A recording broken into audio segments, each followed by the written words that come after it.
Good morning, students. Today we will start with a new chapter, that is a poem, chapter 11, You Are Old, Father William. This poem is being written by Lewis Carroll. Lewis Carroll was born in year 27 January 1832 and died on 14 January 1898.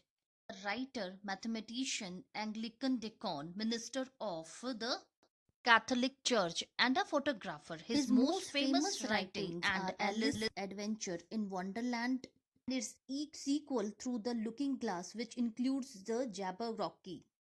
You Are Old, Father William. What kind of poem it is? This is a parody. Student, please listen carefully. This is a parody, or you can say satire. And what is the parody or satire? See, this is a literary or musical work in which a style of author or poet, you can say, or a work he has written is closely imitated for comic effect. Okay. Now next is what is the theme of the poem?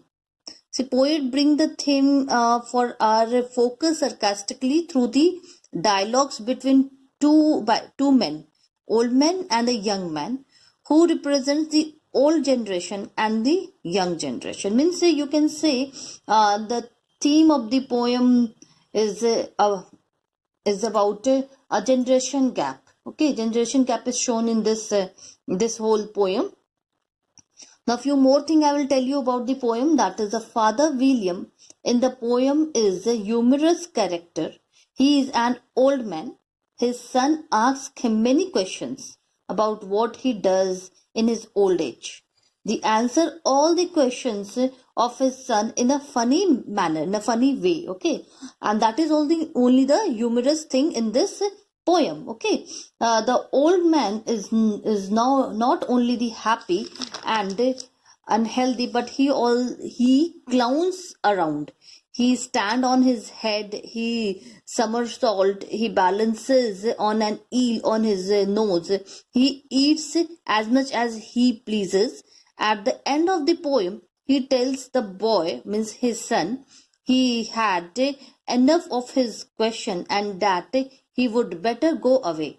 The old man uses his age as an excuse to do whatever he pleases. Student, please listen carefully as I am telling you the summary of what is the thing given in the poem. Now he tells he wants to play around, to eat as much as he wants. Old men also take the advantage of young boys' fears of age by trying to sell him some ointment which he says will keep his limbs supple of when he get old. He even misuses his authority and, as a man with a bigger stick, tells the boy to go away because he's asking too many questions, like most boys do at this age. He's simply curious and doesn't have as much as experience as the old man, but the man dismisses him because he has less power than he does and therefore doesn't merit his attention, or at least not very much of it. Okay, so this was the thing which I have told you about the poem. Now we will move to the poem stanza by stanza and we will see the meaning of each stanza. The first one is, You are old, Father William, the young man said, and your hair has become very white, and yet you insensibly stand on your head. Do you think at your age is it right?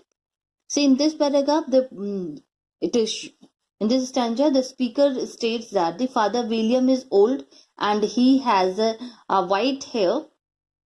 He asks him why he constantly stand on his head. The question is asking, and yet you instantly stand on your head. Do you think at your age it's the right? See here, this poem, as I have told you before, this poem is full of humorous. See these lines. Student, underline this line. And yet you instantly stand on your head. This line is, by this line we come to know that poem is full of humorous. Okay. Do you think at the age? At the age, student, underline the word at the age. At the age shows that the Father William is an old man. Okay, this word at your age, underline this, and this line, and your hair has become very white. This line and this word at your age, this both shows that Father William is a old man. See, students, when the question will come that which line in the stanza first represents that Father William is an old man, then you have to write this line. And your hair has become very white and at your age. This too you have to write this, because this shows the age of the old man. Now next is, in my youth, Father William replied to his son, I feared it might injure the brain. But now that I am perfectly sure I have none, why I do it again and again. See here also, here the Father William is answering the question. He learns that the question is Father William's. Means here in this stanza we learn that the questioner is Father William's son. Okay, son of Father William. Father William's answer to the question is the question which is asked in the first stanza. Father William's son. Now answer is been given in the second stanza. And what is the answer? That when he was younger, he thought he might hurt his brain if he stood on his head. But now he knows he has no brain, so he does it repeatedly. Okay, see here again, in my youth, in my student, underline the word this, in my youth. This also represents that Father William is an old man. Okay, and this two line, I fear it might injure the brain. But now that I am perfectly sure I have none. These two lines, student underline, these two lines are also represent the humor. Okay, the humor thing in the poem, these two lines. Now the Father William is answering that in my youth, when he was young, when Father William was young, Father William replied to his son, I feared it might injure, means he was having a fear that when he will stand on his head, his brain will be injured. Okay, but now at this age, when he's become old, that I'm perfectly sure I have none. Means in a very funny way he's answering that he is sure at this age, he's sure at the old age that he has no brain. Okay, so there is no matter of injuring anything. When you don't have brain, then what will be the thing to injure? Okay, that's why why I do it. That's why he is doing this thing again. Means he is repeating the thing again and again. And what he is repeating? He is standing on his head. Okay, student, that's all for today.